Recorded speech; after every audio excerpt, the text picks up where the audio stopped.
দেখে তো মনে হয় বেশ বড় ঘরের ছেলে। কি কাণ্ড বল দেখিনি, মায়ের কোল ছেড়ে গ্রামে এসে ও চাইছে নাকি গ্রামের গরিব মানুষদের উপকার করতে। আমি তো ঠাকুরপুর কথা শুনে প্রথমে অবাক হয়ে গিয়েছিলাম। রাশিটারও কি কাণ্ড দেয়, ছেলেটার কথা বললো না পর্যন্ত। কখন বলবে বলো তো বর্দি, সুযোগ পেলে তো বলবে। ছোট থাক, তুই আরো দোষ থাকিস না। ছেলেটাকে কি সুন্দর দেখতে গো বৌদি, যেন একেবারে রাজপুত্তুর। হ্যাঁ গো বৌদি, কোথায় থাকে গো? যাও গিয়ে জেনে এসো। কি যে বলো না, মুখোশোক মানুষ। আচ্ছা তুমি সকালে চায়ের বাসনগুলো ধুকে যাও। যাচ্ছি।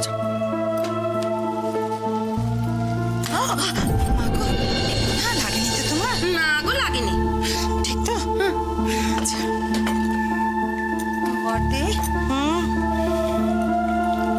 লুচি ভাজা হলো বর্দি? এই তো হচ্ছে। ছেলেটার মুখ থেকে মনে হচ্ছে খুব খিদে পেয়েছে, জানো তো? তোর মেজাজটা বেশ ভালো আছে মনে হচ্ছে। টেপিমার সাথে ধাক্কা লাগলো অত জোরে, কিছু বললি না? অন্য সময় হলো তো একেবারে। ঠিকই ধরেছ, ছেলেটাকে আমার খুব ভালো লেগেছে বর্দি। কি ভালো কথা বলে গো, অনেক বড় বড় জায়গায় জানো তো যোগাযোগ আছে মনে হয়। দেখো না বাচ্চাগুলোর সঙ্গে কি মজা করে গল্প জুড়ে বসেছে। খুব ভালো ছেলে। এই কথাটাই তো এতক্ষণ বর্দি বলছিল। ওহ তুই যা, মিষ্টিটা নিয়ে এসে বার খাবারটা বার। তাড়াতাড়ি ভাজো না লুচি। এই তো এই তো এই তো। বাচ্চাগুলোকে আমার ঘরে আটকে রেখেছি, মোটেও বলিনি লুচি ভাজা হচ্ছে। বাবা গোল গোলটা যা, জানতে পারলে হামলে পড়বে লুচির ওপর। আমার ছোটকুটাও লুচি খেতে কি ভালোবাসে। বিয়ের পর পর কিরম পায়ে পায়ে ঘুরে বেড়াতো, এখন কোথায় আছে, কি খাচ্ছে কে জানে।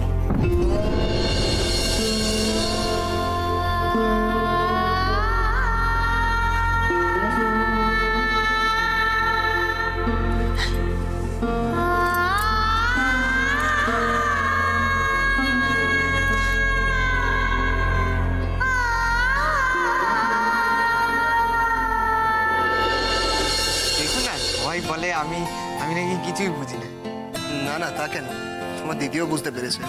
কেন পারেননি? আচ্ছা অনেক বকিয়েছিস ওকে, আর বকাতে হবে না। সকালবেলায় এত খাবার কেউ খায়? কি কথা হচ্ছে? ওই এসেছে মুখার্জি বাড়িতে, মুখার্জি বাড়ির একটা রীতিনীতি আছে ভাব করে। ওর কথায় কিছু মনে করো না, আগলি একটা। কি না? না না, আমি ওনার কথা কিছু মনে করিনি।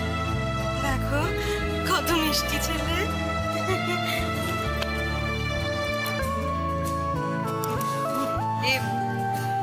নয় বাবা, খাবার টেবিলে না ভাইদের খাবারগুলো ঢাকা দেওয়া আছে, তুই ভাই বোনদের নিয়ে গিয়ে বস, আমি আসছি।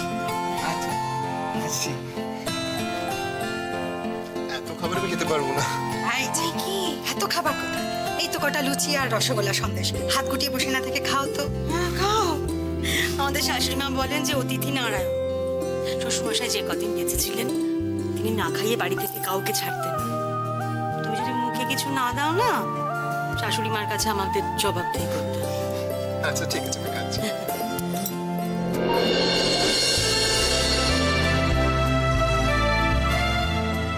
তুমি এই গ্রামের জন্য কি ভেবেছো? কিভাবে এই গ্রামের উন্নতি করবে? আমি এই গ্রামে নতুন, কিছুই চিনি না, তাই রাশির হেল্প আমাকে নিতেই হবে। তাই রাশি আমার গাইড, ও যেভাবে বলবে আমাকে সেভাবে এগোতে হবে। ওর উপর কিন্তু বেশি নির্ভর করো না, মাঝে মাঝে এমন একটা কাণ্ড করে বসে না। কি কাণ্ড? সে অনেক কাণ্ড। যাক, কি রে রাশি, চুপ করে দাঁড়িয়ে আছিস, কথা বলছিস না কেন? কথা বল। আসলে খাওয়ার সময় বেশি কথা বলতে নেই, দেখছো না কিরকম মন দিয়ে খাচ্ছে। সেটা কি খালি মুখে চলে যাবে নাকি? খাও না, কে বারণ করেছে? মন দিয়ে খাও। আমি আসি। মাসে কি রে, আসে কি? আয় আয় রাশি, আসে কি? কোথায় যাচ্ছিস তুই? যে বলেছিস ওকে গোটা গ্রাম ঘুরে দেখাবি। আমি কোনো দরকার নেই, আমি একাই চলে যাবো, কোনো অসুবিধা হবে না। আমার মেয়ে কিন্তু খুব রেগে গেছে।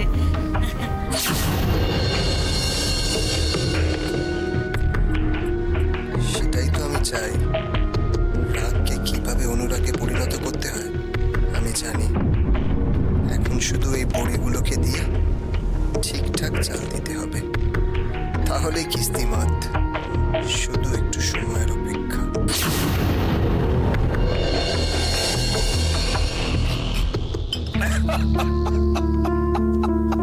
একদম হাসবে না পিপে। কথা নেই বার্তা নেই, হুট করে একটা ছেলে ঘরের মধ্যে ঢুকে গেল, আবার বাড়ির সকলে মিলে তাকে নারায়ণ গানে সেবা করতে লাগলো। ও আই সি, ছেলেটার নাম তাহলে নারায়ণ। ধ্যান, অতিথি নারায়ণ। অতএব সবাই মিলে তাকে সেবা করো। সকালবেলায় সুন্দর করে থালা সাজিয়ে খেতে দেওয়া হলো। কেন? ও, তা তোমার আপত্তিটা ঠিক কিসে? মানে ছেলেটা হুট করে বাড়িতে ঢুকে পড়লো বলে, নাকি তাকে এত যত্ন করে খেতে দেয়া হলো? পিপে, তুমি আমার কথাটা বুঝতে পারছো না। যাকে চিনি না জানি না তাকে নিয়ে কেন এভাবে? দাঁড়াও। তুমি ওকে চেনো না বলছো? তুমি তো ওকে বীরেশ্বর বাবুর কাছে নিয়ে গিয়েছিলে। আরে আমি কেন নিয়ে যেতে যাব? ওটা তো আদির কাজ। ঠিক আছে, তার মানে তোমাদের একটা পরিচয় আছে, আজ প্রথম নয়। না, তা ঠিক নয়। আচ্ছা, আমার একটা কথা বলো, ওই ছেলেটার এগেনস্টে তোমার ডেফিনেট অভিযোগটা ঠিক কি? ডেফিনেট ও বাবা, আমি বলতে পারবো না। রাশি, এটা কি ঠিক উচিত হচ্ছে? দেখো, বিনা কারণে কারোর উপর এতটা রাগ করা কি ঠিক?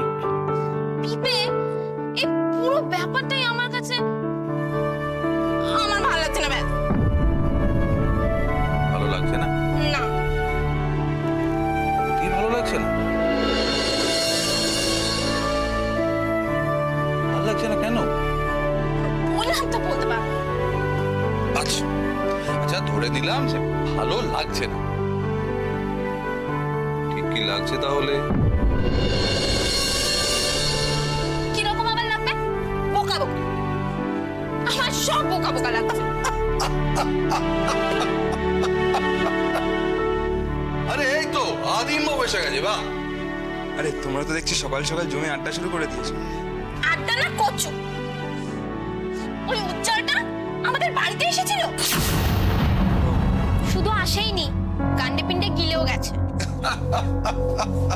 আর এই জন্যে আমাদের রাশি দেবীর মাথা গরম। হ্যাঁ, চলো তুমি তোমার বান্ধবীকে সামলাও, আমাকে বেরোতে হবে, আমি চলি। হ্যাঁ, টাটা।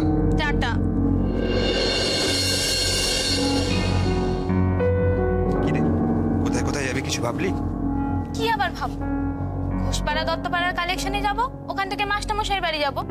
কেন, তুই যাবি না? আমি তো রেডি। আমি ভাবলাম তোর হয়তো কোনো দরকারি কাজ পড়ে গেছে। না না, আমি বেরোবো। স্কুলের জন্য অন্য সব কাজ আটকাতে পারে, কিন্তু অন্য কাজের জন্য এটা আটকাবে না। আমাদের স্কুলটা শুরু করতেই হবে।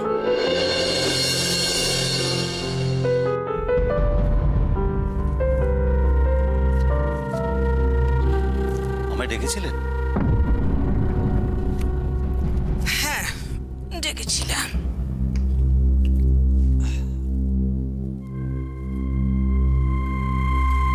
রাধেশ্যাম, তুমি কতদিন আমাদের কোম্পানিতে আছো? অনেকদিন। অনেকদিন।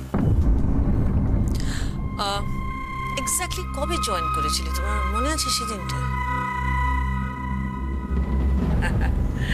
আমার কিন্তু মনে আছে, অনেক দিনের কথা। আর এখন তোমার সম্বন্ধে আমার অ্যাসেসমেন্টটা কি তুমি জানো? Contribution to my company has been a big zero. একটা অপদার্থ লোকের পেছনে কোম্পানি দিনের পর দিন টাকা ঢেলে গেছে। আপনি এসব কি বলছেন ম্যাডাম? সেদিন উজি যে তোমার সম্বন্ধে বললো না, মানে I don't want to repeat all that. In fact ও কিছুই বলেনি। আপনি এই কথা বলছেন? এতদিন কোম্পানিতে সার্ভিস দেওয়ার, সেবা করার এটাই পরিণাম? সেবা আরে শ্যাম, পারিশ্রমিক নিলে সেটাকে সেবা বলা হয় না। প্রতি মাসে একটা মোটা অ্যামাউন্টের চেক তোমার নামে কাটা হয়। আপনি কি তুমি দয়া করছো না? অ্যাকচুয়ালি আমি এভাবে বলতে চাই না ম্যাডাম, আসলে রাধেশ্যাম শোনো, টাকা দিলে তোমার মতো হাজার দিলেও গুড়গুড় গুড়গুড় করবে আমার পায়ের সামনে। আমি শিওর ইউ নো দ্যাট, তুমি সেটা ভালো করে জানো। রাধেশ্যাম, আমার ডিকশনারিতে একটাই শব্দ আছে, success. Success at any cost. বিক্রমপুরের ফ্যাক্টরিটা আমার চাই। কিছু লোক তাদের নিজেদের স্বার্থে রীতিমতো প্ল্যান করে খুব ঠান্ডা মাথায় এই খুনটা করেছে। এগুলো সব চোখে তুলে দেওয়া একটা চুক্তিপত্র, সব লোক ঢুকানো। করেও তোমরা সবাই চুপ করে থাকবে, কোনো কথা বলবে না।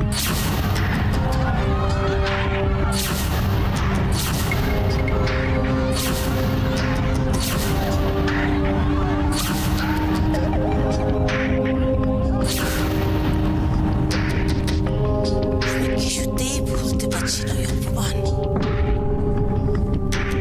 ওরা বুঝুক অপলা রয় কাজে বাধা দেওয়ার পরিণতিটা কি।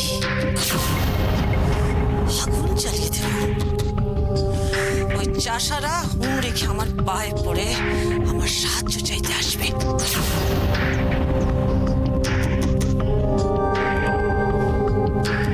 Radheshyam, yes madam. আমি তোমাকে আরেকটা চান্স দিচ্ছি, হ্যাঁ? And this is your last chance. Kanu murder কেসে খবরটা কি? যারা ধরা পড়েছে ওদের খবরটা কি এখন?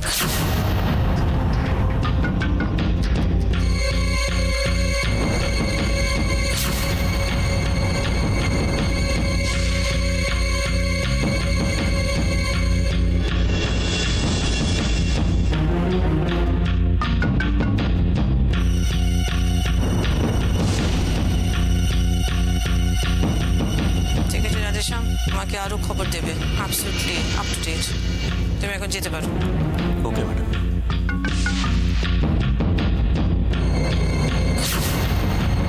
অপলা রয় যা চায় তা পায়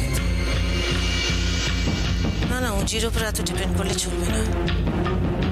এখানে একা কি করছে, কাউকে কনসাল্ট করছে না, কিছু না। না, আমাকে একটা স্টেপ নিতে হবে। I have to do something. Yes. বুঝেছিস? 12 আর 15 যোগ করবি, 5 আর 2 7, 1 আর 1 2। তাহলে 12 আর 15 কত হলো যোগ করলে? 27।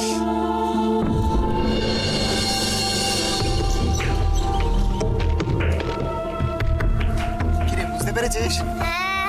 আয় আমার কাছে, কাছে কাছে। আয়। আচ্ছা, তোর নাম কি? পিঙ্কি সাপড়ি। বাড়িতে কে কে আছে? মা, বাবা, আমি আর দুটো বোন ছোট। বাবা কি করে? মাঠে কাজ করে। আমার বাবা মাঠে কাজ করে। মাঠে কাজ করে? তোরা থাকিস কোথায়? ওই বড় রাস্তা ওখানে। হাইওয়ে, সে তো অনেক দূরে। হ্যাঁ, একটু দূর তো বটেই। এখান থেকে হাঁটা পথে ধরো 20 মিনিট। তাহলে ওরা কি একলা একলা আসে নাকি?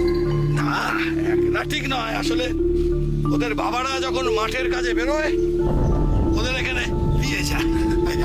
এই যা, ঘরে যা, তোদের খাবার ঢাকা রয়েছে, খেয়ে নে। চল চল, যা যা যা, চল।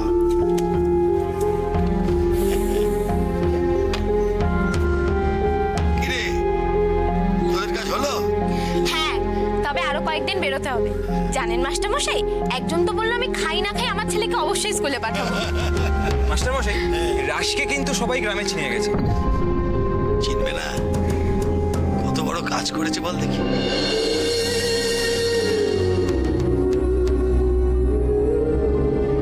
আমি কাগজপত্রগুলো রেখে আসছি মাস্টারমশাই। যা। এখন বুঝতে পারছো তো এখানে একটা স্কুলের কত দরকার। আসলে এইসব দিন মজুররা এদের তো দৃষ্টিভঙ্গি পাল্টেছে। এটা তো চাইছে এদের ছেলেমেয়েরা এবার লেখাপড়া শিখুক। ওদের জন্য যদি আমরা এটুকু না করতে পারি, তাহলে ভাবি কালের কাছে মানুষ হিসেবে আমাদের কি পরিচয় থাকবে বলো তো? এখানে না এলে এত ভালো একটা কাজ দেখার অভিজ্ঞতা আমার হতো না। শুধু ভালো কাজ কেন, একটা মহান কাজ। আমি কথা দিচ্ছি যে আপনার স্কুলের জন্য দু একটা স্পন্সরের আমি জোগাড় করবই, যাতে আপনার স্কুল একটি ফিনান্সিয়াল সাপোর্ট পায়।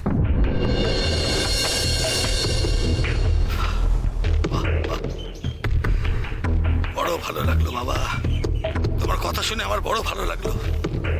বড় হও বাবা, বড় হও, মানুষ হও, মানুষ হও।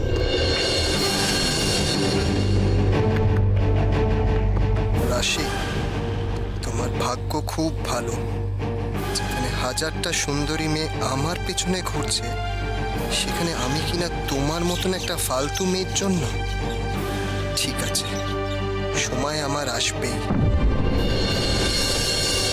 মাস্টারমশাই, আমি ফাইল আর কাগজপত্রগুলো টেবিলের ওপরে রেখে দিয়েছি, আর ওই ক্যাশটা আর রিসিপ্টগুলো ডয়ারে ঢুকিয়ে দিয়েছি। জানিস, বুঝি বলছে আমাদের স্কুলের জন্য ও বেশ কিছু টাকার ব্যবস্থা করে দেবে। বাহ, তো খুব ভালো খবর। এবার এবার স্কুলটাকে বড় করতে হবে, বুঝলি? অনেক ছেলে পিলে জোগাড় করতে হবে, এবারে গোড়া থেকে শিক্ষা দিতে হবে, উনি আটটা শক্ত করতে হবে। তো এই দেখো, তোর বোধহয় দেরি হয়ে যাচ্ছে, এতটা পথ। হ্যাঁ, আমি পৌঁছে দিতে পারবো, কোনো অসুবিধা নেই। না না, আমি একাই যেতে পারবো, এমন কিছু দূর না। তাহলে এক কাজ কর আদি, তুই বরং চোখেটা এগিয়ে দে, ফিরে এসে না হয় আমার হিসেব বুঝিয়ে দিবি। ঠিক আছে মাস্টারমশাই, চলবে আসি। আসছি মাস্টারমশাই।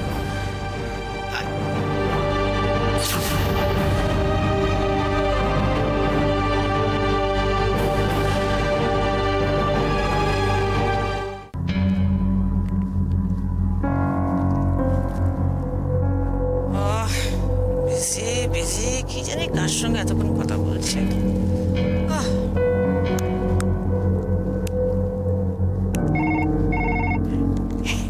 বুঝি, হ্যালো।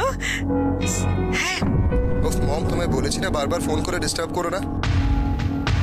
যে কাজে এসছি সে কাজটা কিন্তু নষ্ট হয়ে যেতে পারে। Okay okay, I am sorry বুঝি।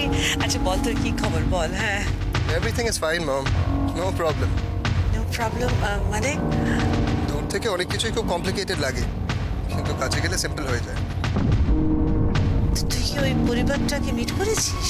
হ্যাঁ, মিট করেছিলাম, আর সব কিছু প্ল্যান মাফিক স্মুথলি এগোচ্ছে।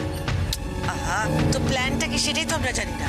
তোমার আর এসআর এর বিক্রমপুরকে ঘিরে যে উদ্দেশ্য, আমারও ঠিক তাই। খালি আমার প্ল্যানটা একটু আলাদা। আপাতত জাস্ট এইটুকুই শুনে রাখো। তুই কি ওই মেয়েটাকে